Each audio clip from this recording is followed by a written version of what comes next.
आज राना सनाउल्लाह साहब एक और टीवी प्रोग्राम में अपेयर हुए और उन्होंने कल वाली खबर का बकिया हिस्सा आज क्लैरिटी के साथ दिया और उनसे पूछा गया, नदीम मलिक साहब ने पूछा कि जनाब army chief general Asim Munir साहब कब रिटायर हो रहे हैं, तो उन्होंने कहा कि वो नवंबर 2027 तक तो हैं, यानी मजीद 2 साल उनको दे दिए गए हैं और 5 साल वाली कहानी फिल वक्त नहीं रखी गई और नवंबर 2027 में अब बकौल राना सनाउल्लाह साहब के army chief general Asim Munir साहब को एक्सटेंशन दे दी गई है। उसकी वजह यह है, अभी नोटिफिकेशन सामने नहीं आया, ये बात ज़हन में रखिएगा, नोटिफिकेशन अभी तक मंजर आम पे नहीं आया, ये राना सनाउल्लाह साहब बता रहे हैं और उन्होंने कहा कि नवंबर 2027 तक हैं, क्योंकि army chief general Asim Munir साहब का जो पहला नोटिफिकेशन है वो 3 साल का है, जो कि 28 नवंबर इस साल पूरा हो रहा है और उसके लिए ज़रूरी था कि अगला नोटिफिकेशन भी आए अगर उनको मजीद 2 साल देना है। यह मैं आपको बता दूं कि जनरल आसिम मुनीर साहब की ये ख्वाहिश थी कि किसी भी तरीके से जो अगला नोटिफिकेशन हो वो 5 साल का हो जाए एक ही दफ़ा, और लेकिन जो मरी में मामलात तह पाए उसमें 5 साल वाली बात तो नहीं जा सकी, अलबत्ता 2 साल तक मामला इस वक्त बारगेन हो गया है, 2 साल का, ये राना साहब बता रहे हैं। तो 2 साल का मतलब है कि नवंबर 2027 तक जनरल आसिम मुनीर साहब को वादा किया गया है कि आप रहेंगे और इसके लिए नोटिफिकेशन कब और कैसे जारी होता है इसका ज़रा इंतज़ार करना चाहिए। अब आते हैं, पहले ज़रा सुन लीजिए राना सनाउल्लाह साहब की गुफ्तगू और उसके बाद अगला जो 10 साल का जो प्लान है वो भी ज़रा सुनिएगा। उसके बाद फिर हम जाएंगे अडयाला जेल, इमरान खान साहब की स्टोरी लेंगे, वो भी एक इंपॉर्टेंट डेवलपमेंट वहाँ पे भी मौजूद है। सुनिए ज़रा राना साहब क्या कहते हैं। ऐसा यदि रुतबा है कि जिसे उसे हुकूमत ने दिया है और उसने अर्न किया है, कोई खुद से नहीं बन गया, तो फिर अगर एक्सटेंशन जिस मुल्क में होती रही है। अच्छा, वो कह रहे हैं कि नवंबर 2027 तक हैं और अगर एक्सटेंशन नहीं होगी तो फिर वो रिटायर हो जाएंगे, यानी उनको उनके साथ अभी तक जो अगला मुआहदा हुआ है वो 2 साल का हुआ है और उन्होंने कहा है कि 2 साल आप मजीद हम आपको देने के लिए तैयार हैं और अगर 2 साल तक जनरल आसिम मुनीर साहब इसी तरीके से शरीफ खानदान को सर्व करते रहेंगे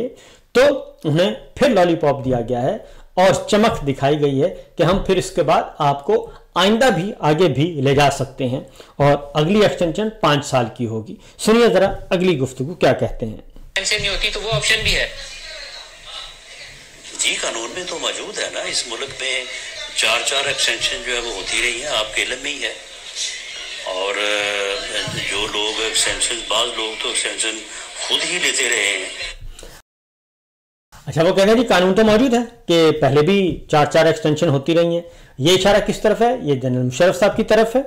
और जनरल ज़िया साहब की तरफ है। वो खुद ब खुद ही अपनी एक्सटेंशन ले लेते थे, लेकिन वो था मार्शल लॉ का दौर और जनरल क़यानी साहब ने एक एक्सटेंशन ली तो वो दी सैयद यूसुफ ज़ाक गिलानी साहब ने, प्राइम मिनिस्टर ऑफ पाकिस्तान उस वक्त पीपल्स पार्टी के, और उसके बाद जनरल बाजवा ने एक्सटेंशन ली तो उस एक्सटेंशन को इमरान खान साहब ने दिया और उसके बाद कानून में सब शामिल हो गए और जनरल बाजवा को 3 साल की एक्सटेंशन दे दी। अब राना साहब कहते हैं कि माजी में होता रहा है तो आइंदा भी हो सकेगा, यानी कि 2027 के बाद भी जनरल आसिम मुनीर साहब को कहा गया है कि जनाब आपकी खिदमात को सामने रखा जाएगा और उसके बाद फिर हम अगला फैसला करेंगे। जरा सुनिए राना साहब आगे क्या कहते हैं। तो एक आदमी जो इस वक्त फील्ड मार्शल है और वो ऐसा यदि रुतबा है कि जिसे उसे हुकूमत ने दिया है और उसने अर्न किया है, कोई खुद से नहीं बन गया, तो फिर अगर एक्सटेंशन जिस मुल्क में होती रही है तो अगर जो है वो डिजर्व करते हैं तो फिर मेरा नहीं ख्याल कि उनसे ज़्यादा कोई और कौन कर सकता है। लेकिन बहरहाल ये तो उस वक्त की बात है। आज तो आपने कमाल ही कर दिया राना साहब। इसका मतलब है कि नवंबर 2027 तो है ही, तो लेकिन अब उनकी रिटायरमेंट एज भी लॉ के अंदर नहीं है, तो फिर 5 साल अगर और करें तो फिर तो ये नवंबर 2032 चली जाएगी, तो वो तो फिर 10 साल की मुद्दत होगी। तो आपका क्या बनेगा साथ? तो ये तो नहीं, तो ये आपके इल्म में है ना कि वो जो एज लिमिट थी वो भी एक्ट ऑफ पार्लियामेंट के तहत जो है वो हदफ हो गई है। अच्छा जी, अब एक्ट ऑफ पार्लियामेंट के तहत जो 64 तक की जो एज लिमिट थी वो भी खत्म कर दी गई है, ये जो अभी गैर आईनी तरमीम की गई उसके बाद। और एज लिमिट रखी गई थी जो पिछली तरमीम की गई थी जनरल बाजवा के लिए, वो 64 साल की उम्र रखी गई थी। अब चूंकि जनरल आसिम मुनीर साहब जो हैं वो 2 साल की और एक्सटेंशन ले लेते हैं, तो उसके बाद अगर उनको एक्सटेंशन चाहिए तो फिर ये जो एक्ट ऑफ पार्लियामेंट के साथ नई गैर आईनी कानून, गैर आईनी तरमीम की गई है इलेक्शन टू पार्लियामान के जरिए, तो उसको भी इसलिए पहले से कर दिया गया कि पहले से जहन में मौजूद था और ये लंदन प्लान के तहत ये था कि हम आपको ओहदा देंगे, आपने हमें बचा के रखना है। तो इसलिए राणा साहब कह रहे हैं कि जनाब अब तो वो अपर लिमिट भी ख़त्म हो गई है, इसलिए 2027 के बाद मज़ीद अगर उनको एक्सटेंशन देनी पड़ेगी तो वो हम देंगे, यानी कि 5 साल। और इस तरीके से 2032 तक का इनका प्लान है और ये प्लान पहले से मौजूद था, ये कोई नया प्लान नहीं है। उसकी वजह यह है कि मैंने एक ट्वीट किया था ये मेरा ट्वीट है जनाब 9 मार्च इस साल, 9 मार्च आज से तकरीबन 6 महीने पहले। और 6 महीने पहले मैंने एक ट्वीट किया और मैंने उस ट्वीट में बताया था कि आइंदा 10 साल का प्लान है और general Asim Munir army chief रहेंगे 2027 में, फिर वो 5 साल की एक्सटेंशन लेंगे, यानी 2027 से 2032 तक। और इस तरीके से आज राणा सनाउल्लाह साहब ने लफ्ज ब लफ्ज, हर्फ ब हर्फ उस खबर की तस्दीक कर दी। और उसके बाद क्या होगा, याहिया अफरीदी साहब और जस्टिस मजहर साहब की जो जोड़ी है ये 2027 से 2030 तक हमें नजर आएगी। एक होंगे चीफ जस्टिस और दूसरे होंगे जनाब आईनी बेंच के सरबराह। और इस तरीके से 2030 से 2035 तक के लिए आमिर फारूक साहब, जस्टिस मियां गुल हसन, शकील अहमद साहब जस्टिस और जस्टिस इश्तियाक इब्राहिम और जस्टिस सलाहुद्दीन, ये होंगे उस वक्त पैनल में। और ज्यादा इम्कान है कि जस्टिस आमिर फारूक साहब जो हैं वो चीफ जस्टिस होंगे सुप्रीम कोर्ट ऑफ पाकिस्तान के, और या फिर जस्टिस शकील साहब या फिर जस्टिस मियां गुल हसन, इनमें से किसी पर एतबार किया जाएगा। जस्टिस मियां गुल हसन अभी तक 100% क्लियर नहीं है, लेकिन जस्टिस आमिर फारूक साहब और जस्टिस इश्तियाक साहब जो हैं, शकील साहब सॉरी, वो 100% क्लियर हैं आइंदा के लिए। तो इसलिए ये 2032 और 2035 तक का जो प्लान है ये ऑलरेडी पहले से तयशुदा था और उसके अकॉर्डिंगली ही ये सब कुछ किया जा रहा है। और इसलिए जनाब ये तो हो गया सूरत हाल और हालात वाक़यात। क्यों आज राणा सनाउल्लाह साहब को दोबारा आके ये बात कहनी पड़ी? वो इसलिए कहनी पड़ी जनाब कि चूंकि कल एक खबर, पहली खबर दी गई, आज फिर जो प्रेस कॉन्फ्रेंस हुई धुआंधार किस्म की, तहरीक तहफ़्फ़ुज़ आईन पाकिस्तान, उसने